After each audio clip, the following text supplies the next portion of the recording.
பல ஆண்டுகளுக்கு முன்பு இங்கிலாந்திலிருந்து இந்தியா வந்து மறைப்பணி ஆற்றிக் கொண்டிருந்த மறைப்பணியாளர் ஒருவர் அறிவித்த நற்செய்தியை கேட்டு பெரிதும் உந்தப்பட்ட இந்து சமயத்தை சார்ந்தவரும் சட்ட கல்லூரி மாணவருமான ஒருவர் திருமுழுக்கு பெற விரும்பினார். அதே நேரத்தில் அவர் மறைப்பணியாளரிடம் திருமுழுக்கு பெறும் நிகழ்வு எல்லாருக்கும் தெரிகிற மாதிரி இல்லாமல் மறைவாக இருந்தால் நன்றாக இருக்கும்.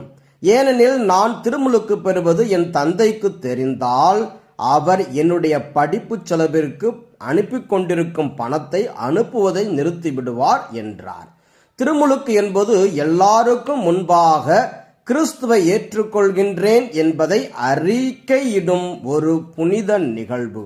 அதை யாருக்கும் தெரியாமல் மறைவாக வைத்தால் அவ்வளவாக நன்றாக இருக்காது என்று மறைப்பணியாளர் சொன்னதும் சரி என்று ஏற்றுக்கொண்டு சட்டக்கல்லூரி மாணவர் எல்லாருக்கும் முன்பாக திருமுழுக்கு பெற்று கிறிஸ்துவை ஏற்றுக்கொண்டார். இச்செய்தியை அறிந்த சட்டக்கல்லூரி மாணவரின் தந்தை அவருடைய படிப்பு செலவிற்காக அனுப்பி கொண்டிருந்த பணத்தை அனுப்புவதை நிறுத்திவிட்டார். இதனால் சட்டக்கல்லூரி மாணவர் பகுதி நேரம் வேலை பார்த்து தான் படிக்க வேண்டியிருந்தது. இதற்கு நடுவில் தன்னுடைய பணிக்காலத்தை முடித்து கொண்டு மறைப்பணியாளர் தன்னுடைய சொந்த நாட்டிற்கு கிளம்ப தயாரானார்.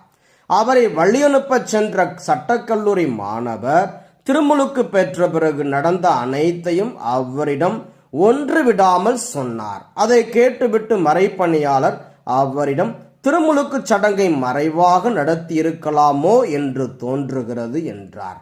அதற்கு சட்டக்கல்லூரி மாணவர், அப்படி நினைக்க வேண்டாம் தந்தையே, கிறிஸ்துவுக்காக இந்த ஒரு தியாகத்தை கூட நான் செய்யாவிட்டால் கிறிஸ்துவை ஏற்றுக்கொண்டு என்ன பயன் என்று தீர்க்கமாக சொன்னார். ஆம், இந்த சட்டக்கல்லூரி மாணவர் கிறிஸ்துவுக்காக தனக்கு கிடைத்து வந்த பண உதவியையும் இழந்தார். அதை அவர் பெருமையாகவே கருதினார்.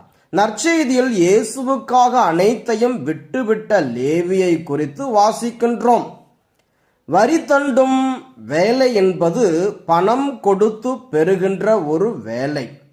லேவி அல்லது மத்தேயு பணம் கொடுத்துத்தான் அந்த வேலையை வாங்கியிருக்க வேண்டும். இந்நிலையில் இயேசு அவரை தனது பணிக்காக அழைத்ததும் அந்த வேலையை கூட விட்டுவிட்டு அவர் இயேசுவை பின்தொடர்கின்றார். இதில் இன்னொரு முக்கியமான செய்தி என்னவென்றால், இயேசு அழைத்ததும் தங்கள் படகுகளையும் வலைகளையும் விட்டுவிட்டு அவரை பின்பற்றிய பேதுரு, யோவான், யாக்கோபு, அந்திரேயா ஆகியோர்